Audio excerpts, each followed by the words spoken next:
Student, welcome to online classes. Myself Pankaj Tiwari and I am today going to explain here Swadeshi and Boycott movement and revolutionaries. This is my fourth video of history chapter 11 nationalism movement. Student मैं बता देना चाहता हूँ कि इसमें जो स्वदेशी boycott movement बताया, इसमें बताया कि जब पार्टीशन वाली बात स्टार्ट हुआ तो उससे जो है मॉडरेट लीडर भी जो हुआ करते थे इंडियन नेशनल कांग्रेस के, वो जो है एंगर थे, वो क्रोधित थे और इस तरीके से ये लीडर जो है स्वदेशी मूवमेंट चलाना चाहते थे। स्वदेशी का मतलब होता है कि अपने कंट्री में बना हुआ सामान जो इंडस्ट्री इंडिया में लगाया गया है, इंडियन इंडस्ट्रीज़ के द्वारा जो सामान बनाया जाता है वो है। और इस तरह जो है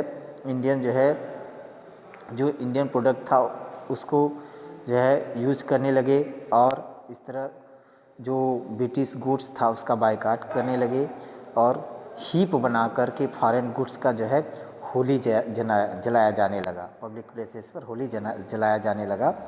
और जो ब्रिटिशर्स के द्वारा फॉरेन गुड्स के जो है शॉप्स खोले गए थे उनको पिकेट किया जाने लगा, बंद कराया जाने लगा। और जो रेडिकल लीडर्स थे कांग्रेस के, उन्होंने अहम भूमिका अदा की स्वदेशी मूवमेंट में। और इस तरह मिडिल क्लास के जो अर्बनिटीज़ थे, कहने का मतलब जो नगरीय क्षेत्रों में रहने वाले थे, उनको जो है उनके ओमन को भी कहा गया इसमें पार्टिसिपेट करने के लिए और उनके द्वारा रेडिकल्स के द्वारा उनको इंस्पायर किया गया और इस तरह जो है इसको पावरफुल बनाने के लिए रेडिकल्स ने प्रयास किया। और इस तरह देखा गया स्वदेशी मूवमेंट में मुख्य रूप से भारतीयों के भारत के सामान को यूज करने के लिए किया गया, जो कि एक तरीके से जो है भारतीयों का सामान भारत के लिए, तो इंडियन इकोनॉमी भी डेवलप होता और विदेशी सामान का भी बहिष्कार होता। इसलिए इस तरीके का जो है मूवमेंट जो है ब्रिटिश जो है कांग्रेस के द्वारा, खास करके पहले मॉडरेट लीडर्स के द्वारा चलाया गया, बाद में जो है रेडिकल्स ने उसको जो है परफॉर्म किया। इस तरह अब आगे देखते हैं रेवोल्यूशनरीज़ की बात करते हैं। तो एक अलग ही ग्रुप हुआ करता था भारत में जो कहता था कि जो इंडिपेंडेंस है वो जो है बिना वायलेंट के प्राप्त नहीं हो सकता, क्योंकि वो जो स्लो प्रोग्रेस या स्लो मूवमेंट चलाया जा रहा था नेशनल कांग्रेस के द्वारा या लोगों के द्वारा, उससे वो जो है फ्रस्ट्रेट थे कि इस तरीके से कैसे मूवमेंट जो है चलाया जाएगा और हमारे जो गोल हैं उनको कैसे अचीव किया जाएगा। तो इस तरीके से वो जो है चाहते थे कि कुछ जो है फिजिकली इस तरीके का एक्सपील ब्रिटिशर्स के साथ किया जाए, जो कि जो कुछ पॉपुलर ब्रिटिश ऑफिशियल्स थे जो दमनकारी नीति अपना करके भारतीयों को का दमन करते थे, उनको फिजिकली भौतिक रूप से जो क्षति पहुंचाना चाहते थे। और वो जो है लूट का भी काम करते थे। वो मिल करके जो है जो सरकारी खजाने होते थे उनको लूट लिया करते थे, या उनके जो आर्म हुआ करते थे, कुछ विपन हुआ करते थे, उनको जो है लूट लिया करते थे। कहने का तात्पर्य ये है कि जिस तरीके से फाइनेंशियल हेल्प की आवश्यकता होती थी उसके लिए, या जो उनके लिए एक तरीके से जो अलग अलग तरीके से जो बताया कि भौतिक मतलब आर्म की हेल्प से या फिजिकली एक्सपेल करना चाहते थे, उसके लिए उन्हें इस तरीके के वीपन की आवश्यकता पड़ती थी जो ब्रिटिशर्स थे वो ले लिया करते थे। अब इसके बाद बात कहा कि अर्ली 20वीं सेंचुरी में देखा गया तो इस तरीके के रेवोल्यूशनरी ग्रुप्स कई बनने लगे थे भारत में। उसमें से कई जो है सेक्रेट सोसाइटीज़ बने थे यंग इंडियंस के। तो यंग इंडियंस के जो सेक्रेट सोसाइटी बने थे उसमें से जो है मोस्ट फेमस देखा गया तो अनुशीलन समिति था, युगांतर था, अभिनव भारत था, कुछ सेक्रेट सोसाइटी बने थे। इस तरीके से जो कहा गया कि इसमें फिजिकल और मोरल ट्रेनिंग दिया जाए यहाँ के इनके मेंबर्स को, और यही उनका जो है वो था। इस तरीके से कहा गया कि अप्रैल 1908 में खुदीराम बोस ने प्रफुल्ल चक्की ने मिल करके एक कैरियर्स था उस पर बम फेंक दिया, और जो है उनका ये विश्वास था कि इस तरीके से जो है किंग्सफोर्ड जो कि एक अनपॉपुलर जज हुआ करता था उसको उन्होंने बंधक बना लिया। बाद में जो है खुदीराम बोस को जो है फांसी पर चढ़ा दिया गया और प्रफुल्ल चक्की ने अपने आप से खुद को जो है गोली मार ली। इस तरीके से कहा कि जो रेवोल्यूशनरी एक्टिविटी है वो जो है वायसराय हेस्टिंग्स पर भी बम फेंके, जो कि वो एलिफेंट से उस समय यात्रा कर रहे थे, तो इस तरीके से वो घायल हो गए। और देखा गया कि कुछ ऐसे ही रेवोल्यूशनरी एक्टिविटी जो है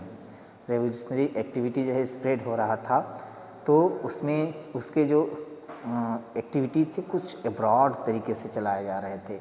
और इंडियन रेवोल्यूशनरीज जो थे वो यूएसए और कनाडा में भी गदर पार्टी की स्थापना किए थे। और इस तरीके से कहा गया कि ये जो इसका सेंटर था रेवोल्यूशनरी एक्टिविटी का, वो भारत में न सीमित होकर के आउट ऑफ इंडिया भी था। इस तरीके से इसमें बताया है कि वी.डी. सावरकर, मैडम बीकाजी कामा, हाँ कुछ ऐसे, और लाला हरदयाल, मैडम लाल धिंगरा, कुछ ऐसे प्रोमिनेंट लीडर्स जो कि रेवोल्यूशनरीज के जो है भारत में थे। अब इसके बाद बात करते हैं British birth of Muslim league. Birth of Muslim league में देखते हैं तो इसमें बताया गया है कि जो मुस्लिम लीग है वो 1906 में स्थापित किया गया, और इसके मुख्य लीडर जो थे जिन्होंने इस लीग की स्थापना की वो सलीमुल्लाह खां और आगा खां थे, और जो कि नवाब के ढाका के नवाब हुआ करते थे। और ये जो लीग था वो जो है ब्रिटिशर्स के इनकरेजमेंट के द्वारा जो है ये जो है मुसलमानों द्वारा बनाया गया था, जो कि ब्रिटिशर्स ने उनको इनकरेज किया था। जैसा कि आप जानते हैं कि उनके द्वारा एक उनकी पॉलिसी थी, हमेशा जो है वो भारतीयों को अलग करके रखना चाहते थे कि वो इन पर जो है जीत करके इनको जो है विजित करके इन पर शासन कर सकें, इसलिए डिवाइड एंड रूल पॉलिसी का अपना करके हमेशा मतभेद रखना चाहते थे। तो इस तरीके से उन्होंने बनाया। और इसके बाद बताया कि इसका एक और रीज़न ये था मुस्लिम लीग के बनने का कि जो मुस्लिम लीग के लीडर थे उसमें देखा गया कि जो मुस्लिम लीग के लीडर थे वो हिंदू मेजॉरिटी, वो जानते थे कि हिंदू मेजॉरिटी में है और मुस्लिम का फ्यूचर जो है, कहा है कि जो गवर्नमेंट्स है इंडिया में, जो गवर्नमेंट बनेगा इन फ्यूचर, वो कहीं न कहीं जो है वो फेवर करेगा हिंदू का, इसलिए वो हिंदू के ग्रुप को जो है छोड़ देना चाहते थे।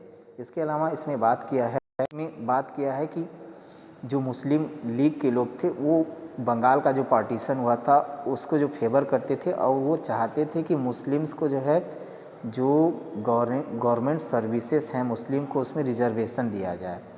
और इसके अलावा वो ये सोचते थे कि अपर क्लास के जो मुस्लिम हैं वो कहा है कि उनका प्राइमरी मोटो ये हुआ करता था कि जो यंग मुस्लिम हैं वो किसी न किसी तरीके से कांग्रेस में न जाएं, क्योंकि वो नेशनलिस्ट जो है मूवमेंट से उनको जो है बहुत क्लोज नहीं रखना चाहते थे। और मुस्लिम लीग जो है एक तरीके से लॉयलिस्ट बॉडी जो है दिख रहा था, जो कि गवर्नमेंट को का जो है एक तरीके से प्रमोट करने वाला था। इसमें कहा है ना मुस्लिम लीग जो है एक प्योरली लॉयलिस्ट बॉडी था, किसके लिए? गवर्नमेंट के लिए, जो गवर्नमेंट का फेवर करता था उसका पेट्रोनेज था। और इसके बाद कहा in process of British propaganda जो था, जो कि पार्टीशन ऑफ बंगाल का पार्टीशन किया गया, उसमें मुस्लिमों ने उसका हेल्प किया। और इसके लिए जो है वो एक कम्युनल वायलेंस का रूप ले लिया। ये कम्युनल वायलेंस जो है सांप्रदायिक दंगे के रूप में इसको दिखा करके कि सांप्रदायिक रूप से ये, और उसे जो है एक उनके अंदर इस तरीके का जो है व्यू, सेपरेट होने का व्यू जो है उनके माइंड में डाल दिया पार्टीशन ऑफ बंगाल से।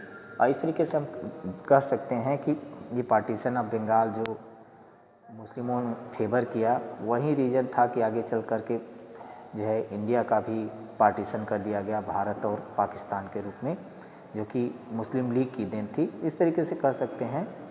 और आज के लिए इतना ही। अगले वीडियो में सूरत स्प्लिट और मार्ले मिंटो रिफॉर्म के बारे में हम बात करेंगे। आज के लिए इतना ही। That's all.